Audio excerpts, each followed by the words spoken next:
Okay, so this is going to be the exterior video of the home inspection report so far.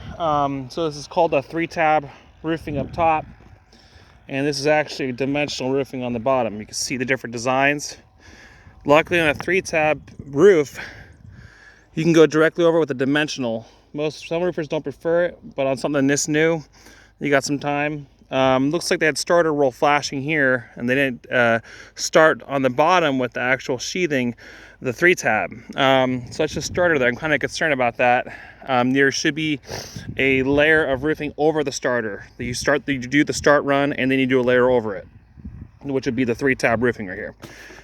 Some of the gutters are a little bit damaged over there, or bent. I wouldn't be concerned about gutter covers just because of the location of the home. I don't even know what manufactured home requirements are for gutter covers, just because they don't even follow the same WUI fire sprinkler system as homes do. I did see that they did leave the label on the window showing that the windows do meet U values, so that's important to note. Not much else to say here. Obviously, your vent system is through the roof. Starter rolls again over here. So I don't know. I would definitely have.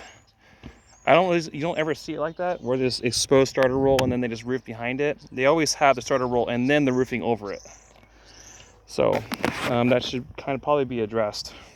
Okay, I'm gonna go down here now.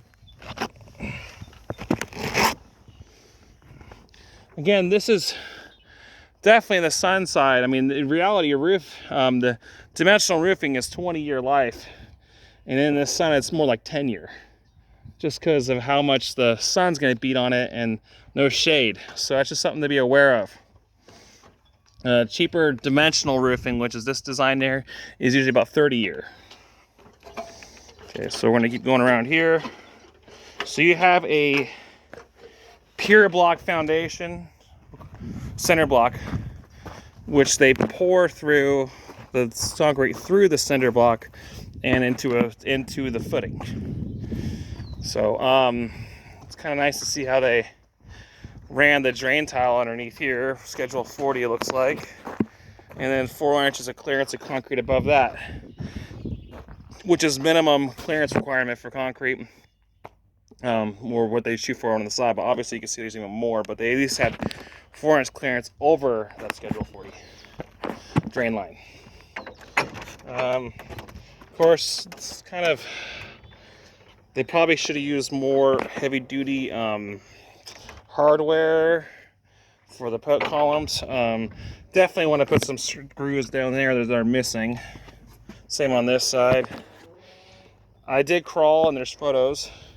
I do say that they did use some duct tape for the line set connections for trying to keep it off ground, so I wouldn't have used duct tape on that. So anyways, let's keep going around. Here's your water connections. You get your propane connections right there. You can shut off right there, or you can shut off within there. There's 2 connections, one's water, one's propane. I took this all apart. I'm going to do the inside next. I did run the water before I did crawl. There's no leaks. Let's look at this real quick. And then I want to show you something on the deck.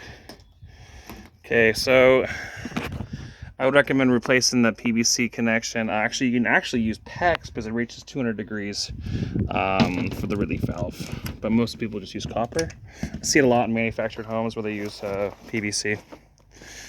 Okay, so a couple little things here.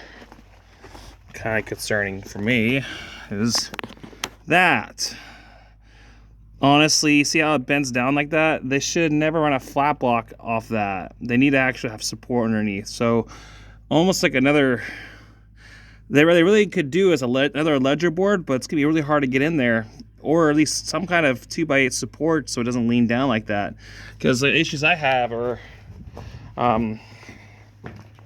right here. You can already see it where it dips away, and I can even push it down, you know. So you actually do not need a railing on this, as your height is less than 30 inches. As you can see, let's see if I can get my tablet there. There you are. See, the board is flat.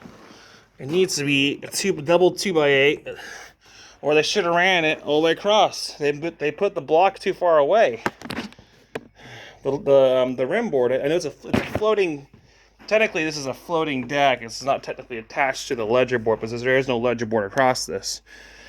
But in reality, they should have ran the rim board or ledger board all the way to the end of the siding, so you don't have that block end right there where it's blocked with a flat 2x8.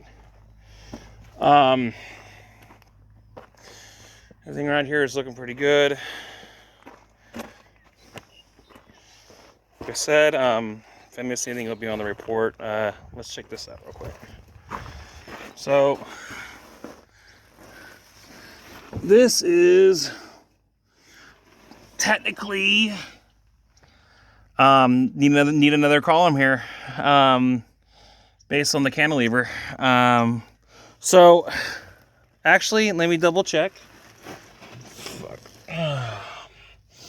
Yes, you need support right here, another column right here, and another 6x6 right here for support.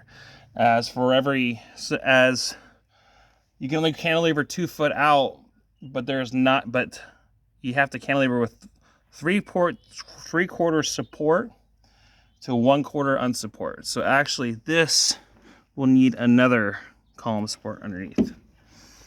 All right, and that'll be it. Let me look over here. Like I said before, all right, we can refasten this bottom tread. And let me double check. Yes, it does need a column support there. All right, and that's it for the home inspection video.